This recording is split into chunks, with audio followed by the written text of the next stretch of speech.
Une des plus célèbres légendes mexicaines est celle de la pleureuse, qui date apparemment de la conquête espagnole.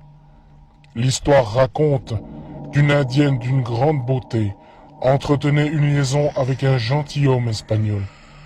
Et ils avaient 3 beaux enfants, qui étaient adorés par leur mère et dont elle s'occupait avec dévotion. Puis, comme le temps passait et qu'ils devaient toujours se cacher pour se voir, la femme commença à souffrir de cette situation et elle décida de demander à son amant d'officialiser leur union.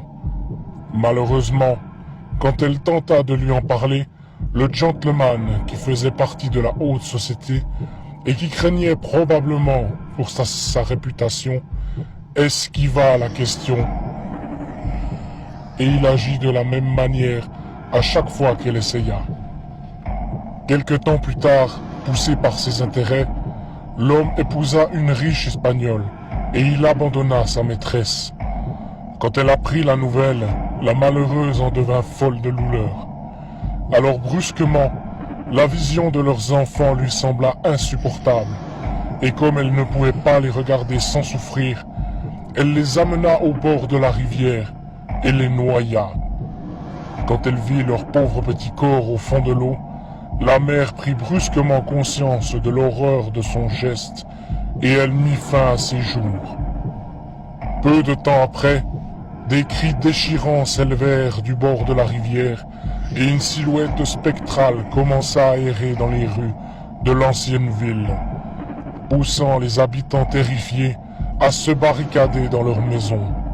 Les nuits de pleine lune, les rues se remplissaient parfois d'un épais brouillard, et une femme aux longs cheveux noirs apparaissait, vêtue d'une longue robe blanche et portant un voile sur la tête, qui errait dans les rues de la ville, criant son désespoir. La femme s'arrêtait toujours sur la grande place où elle s'agenouillait, puis tournant son visage vers l'est, elle se levait et reprenait sa route.